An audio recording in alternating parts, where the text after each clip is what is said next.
अस्सलाम वालेकुम everyone, my name is Saeeda Hira Binish an Erasmus Mundus scholar and आज मैं आपको बताऊंगी कि आप लोग इरास्मस मंडस कैटलॉग को किस तरह से सर्च कर सकते हैं। कैटलॉग मतलब एक सर्च इंजन है जहां पे आप अपना प्रोग्राम सर्च कर सकते हैं अपने सब्जेक्ट से रिलेटेड। उसके बाद आप उस प्रोग्राम की वेबसाइट पे जाके किस तरह से उसकी रिक्वायरमेंट्स चेक कर सकते हैं और किस तरह से आप अपना एलिजिबिलिटी क्राइटेरिया देख सकते हैं और उसके बाद आपने अप्लाई करना है। वो नेक्स्ट वीडियो में मैं बताऊंगी कि अप्लाई कैसे करना है। फिलहाल मैं आपको अपना कैटलॉग यूज़ करना सिखाऊंगी कि आप लोग अपना प्रोग्राम किस तरह से ढूंढ सकते हैं।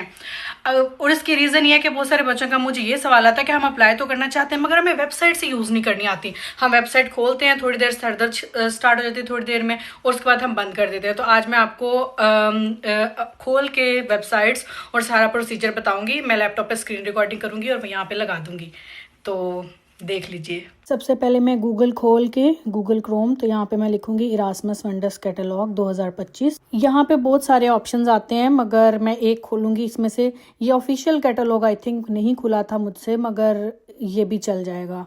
यहाँ पे कंसेंट कर दिया, क्या ये अग्री। उसके बाद ये सर्च बार आ जाता है, तो यहाँ पे ऑल कोर्सेज को अगर खोलें तो यहाँ से भी हम लोग सारे कोर्सेज की लिस्ट को देख सकते हैं। उसके अलावा ये साइड पे लिखा है search by name of course. मैंने पहले गलती से एग्रीकल्चर लिखा था, तो यहाँ पे मैं DAFM लिखूंगी जो कि मेरे कोर्स का नाम है, ऑफिशियल इरास्मस मंडस का वो कोर्स है।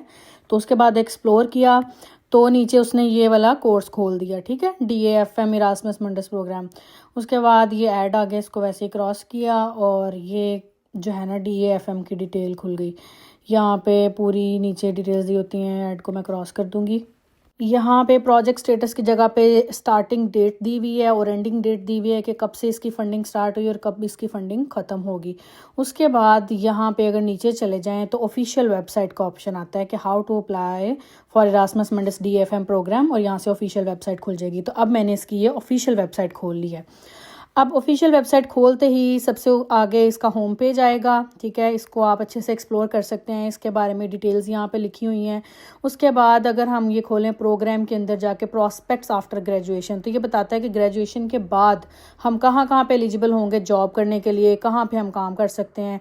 उसके बाद यहाँ पे आता है एक्सेप्टेड प्रीवियस स्टडीज़, तो ये डिफरेंट यूनिवर्सिटीज़ के नाम हैं, जैसे MATE माते जिसमें मैंने पढ़ा है, और सब के अंदर जो कौन सी यूनिवर्सिटी आपने सेलेक्ट करनी है पहले साल और दूसरे साल के लिए, उस यूनिवर्सिटी के लिए कौन कौन सा बैचलर्स जो है वो एलिजिबल है, वो सब की उन्होंने डिटेल लिखी हुई है, ठीक है। जैसे BS एग्रीकल्चर, फिर आगे BS food control, animal sciences, ये सारे उन्होंने लिखे हुए हैं। उसके बाद अगर हम लोग देखें कि सिलेक्शन प्रोसीजर क्या है, या फिर यहाँ पे इन्होंने हर एक ऑप्शन के अंदर डिटेल से हर एक चीज़ को उन्होंने दिया हुआ है, ठीक है। जिससे हम यहाँ पे खोल लेंगे होम पेज। अगर हम यहाँ पे खोल लें तो होम पेज के ऊपर इन्होंने ये सारी यूनिवर्सिटीज़ की डिटेल दी हुई है कि कौन कौन सी यूनिवर्सिटीज़ हैं, किस किस कंट्री में हैं, और इस प्रोग्राम का बेसिक जो है वो पर्पज़ क्या है। जैसे यहाँ पे सस्टेनेबल बायो इकोनॉमी लिखा हुआ है, और यहाँ पे जो है उन्होंने ये भी लिखा है कि इनटेक 4 के अंदर हम लोगों ने कितने स्टूडेंट्स को सिलेक्ट किया। टोटल जो है वो 62 बच्चों को हमने सेलेक्ट किया, जिसमें से 18 को हमने फुल स्कॉलरशिप दी है, 44 की सिर्फ ट्यूशन फ़ी माफ़ है। उसमें से 36 बच्चे जो हैं वो हंगरी में माता यूनिवर्सिटी में स्टार्ट करेंगे पहला साल, और 26 जो हैं वो CZU में प्राग में। उसके बाद अगर हम देख लें इसका सिलेक्शन प्रोसीजर, तो यहाँ पे लिखा है सिलेक्शन ऑफ एप्लीकेशंस, ठीक है। तो ये क्राइटेरिया उन्होंने दिया हुआ है यहाँ पे। जैसे यहाँ पे मैंने खोला ना सिलेक्शन ऑफ एप्लीकेशंस, तो प्रीवियस स्टडी के 100 में से 40% जो है ना वो वेटेज होता है। उसी तरह जो है वो इंग्लिश नॉलेज का 25 मार्क्स होते हैं, मोटिवेशन के 15 होते हैं, CV के 10, रेफरेंस के 10, तो टोटल 10 मार्क्स बनते हैं। इस तरह करके आपका एग्रीगेट बनता है, ठीक है। उसके बाद इन्होंने ये यहाँ पे लिखा हुआ है कि एक कंट्री से मैक्सिमम जो है वो 2 बच्चे हम सिलेक्ट करेंगे स्कॉलरशिप, फुल स्कॉलरशिप के लिए, मगर ट्यूशन फी वेव्ड ऑफ पे 2 से ज़्यादा भी सिलेक्ट हो जाते हैं। इसमें अप्लाई करने का वक्त क्या होता है, तो स्केड्यूल्ड टाइमलाइन खोलेंगे उसके लिए। यहाँ पे उन्होंने एक तो लिखा है कि किस डेट तक जो है वो EU नॉन EU वाले अप्लाई कर सकते हैं, और जो यूरोप वाले हैं वो किस डेट तक अप्लाई कर सकते हैं, इंटरव्यू कब होगा, और उसके बाद जो है रिजल्ट्स कब अनाउंस होंगे। मिड मार्च में इसके रिजल्ट्स अनाउंस होंगे। उसके बाद उन्होंने ये भी लिखा है कि पहले इनटेक में हमने कितने बच्चे सिलेक्ट किए और कितनी एप्लीकेशंस थी, और दूसरे इनटेक में कितने बच्चे सिलेक्ट किए और कितनी एप्लीकेशंस थी।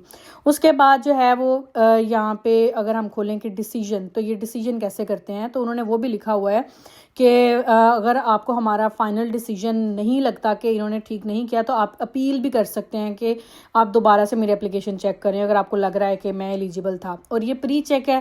प्री चेक का मकसद ये कि सबसे पहले इन्होंने प्री चेकिंग करनी है कि अगर आपने कोई गलत डॉक्यूमेंट तो नहीं अपलोड किया या फेक डॉक्यूमेंट तो नहीं अपलोड किया, तो वो आपकी वहीं से रिजेक्ट कर देंगे एप्लीकेशन। उसके बाद फाइनल सिलेक्शन के अंदर उन्होंने लिखा है कि 40% जो है वो एप्लीकेशन का वेटेज होगा और 60% जो है वो इंटरव्यू का होगा, क्योंकि ये इंटरव्यू भी कंडक्ट करवाते हैं। और इन्होंने ये भी लिखा है कि इंटरव्यू के अंदर जो है और इन दोनों को मिला के जो है आपके 75% आपके पहला जो एग्रीगेट बनना चाहिए, और उसके बाद फिर ये टॉप से सिलेक्ट करना शुरू करेंगे बच्चों को, उतने बच्चों को जितनी सीट्स होंगी। यहाँ पर उन्होंने इंटरव्यू के बारे में भी लिखा है कि 30 मार्क्स जो हैं वो इंग्लिश नॉलेज के होंगे, 10 मार्क्स जो हैं वो मोटिवेशन के होंगे, 40 मार्क्स जो हैं वो नॉलेज के होंगे, 20 मार्क्स जो हैं आपकी कम्युनिकेशन स्किल्स के होंगे कि आपको बात करनी भी आ रही है या नहीं। और इस सारे में से 100 में से 75 मार्क्स एटलीस्ट आने चाहिए, और उसके बाद आपके इंटरव्यू को और एप्लीकेशन को मिला के आपका एग्रीगेट बनाया जाएगा।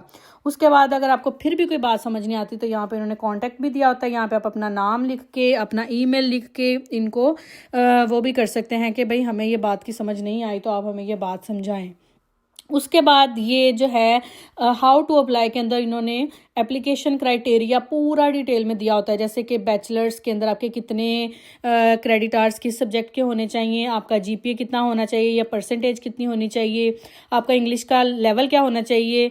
और यहाँ पे इन्होंने लिखा है कि अगर आप यूनिवर्सिटी जो है वो इंग्लिश स्पीकिंग कंट्री में किया तो फिर आइल्स नहीं चाहिए, अदरवाइज जो है वो इसका आइल्स का लेवल जो है वो चाहिए है, और उन्होंने वो लेवल लिखा है कि कितना लेवल चाहिए।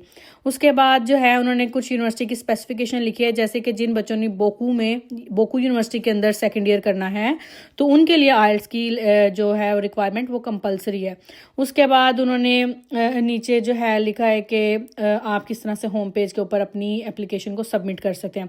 उसके बाद यहाँ पे अगर इसके राइट साइड पे देख लें तो डॉक्यूमेंट्स के बारे में भी पूरी डिटेल लिखी है, जैसे कि लिखा है कि आप जो है वो डिग्री सर्टिफिकेट यानी जिसको हम सनद कहते हैं वो आपने सबमिट करनी है, साथ में अपने अपना ट्रांसक्रिप्ट जिसको हम डीएमसी भी कहते हैं वो करना है, फिर ऑफिशियल इंग्लिश लैंग्वेज सर्टिफिकेट करना है। उसके बाद उन्होंने लिखा है कि आपने सीवी करनी है और साथ क्लियर लिखा है कि यूरोपास फॉर्मेट में होनी चाहिए, साथ आपने पासपोर्ट सबमिट करना है, साथ में आपका ये प्रूफ ऑफ रेजिडेंस करना है। इसके ऊपर मैं अलग से वीडियो बना दूंगी कि प्रूफ ऑफ रेजिडेंस कहाँ से लेना है। 2 रिकमेंडेशन लेटर्स करने हैं, डिक्लेरेशन ऑफ ऑनर करना है, प्राइवेसी स्टेटमेंट करनी है। ये जो आखिरी 2 अभी मैंने बोले हैं इनकी डिटेल इन्होंने नीचे दी हुई है कि ये दोनों इसी वेबसाइट से आपको डाउनलोड करके साइन करके फिर दोबारा अपलोड करने हैं। और फिर नीचे लिखा है कि अगर आपके पास एक स्टिल कोई एक्स्ट्रा अचीवमेंट्स हैं, पब्लिकेशंस वगैरह हैं, तो आप उनको भी यहाँ पे सबमिट कर सकते हैं एडिशनल डॉक्यूमेंट्स के अंदर। अगर हम नीचे जाएं इम्पोर्टेंट नोटिस के अंदर तो ये हाँ जी, ये जहाँ पे 3 स्टार्स हैं लिखा है कि ये दोनों डॉक्यूमेंट्स आपने इसी वेबसाइट से डाउनलोड करने हैं, साइन करके फिर इस पे अपलोड कर देने हैं। अगर आपको मेरी वीडियो से भी ज़रा भी समझ नहीं आई तो यहाँ पे उन्होंने नीचे इन्फॉर्मेशन अबाउट ऑनलाइन एप्लीकेशन के अंदर सारी गाइड अपलोड की हुई है। ठीक है, अगर मैं इस फाइल को डाउनलोड करूँ तो ये इस तरह से खुल जाता है, और यहाँ पे जनरल इन्फॉर्मेशन, कौन से जो है वो आपकी डिग्री इसमें कौन से कोर्सेज एक्सेप्टेबल हैं, किस तरह आप लोगों ने पर्सनल इन्फॉर्मेशन अपलोड करनी है, इवन के आपका नाम भी लिखने का तरीका, आपका एड्रेस किस तरह आपने लिखना है, फ़ोन नंबर, रेफरेंसेस, एजुकेशन आपने किस तरह से जो है वो अपलोड करनी है। हर चीज़ का इन्होंने कंप्लीट जो है वो गाइड बनाई हुई है। आप लोगों ने एजुकेशन किस तरह लिखनी है, मास्टर्स की एजुकेशन किस तरह लिखनी है, एक्स्ट्रा क्वेश्चंस को किस तरह से आंसर करना है। उसके बाद नीचे चल जाएँ तो आपके कौन से डॉक्यूमेंट का क्या मतलब है, कहाँ से वो डॉक्यूमेंट मिलेंगे, हर चीज़ उन्होंने यहाँ पे दी हुई है।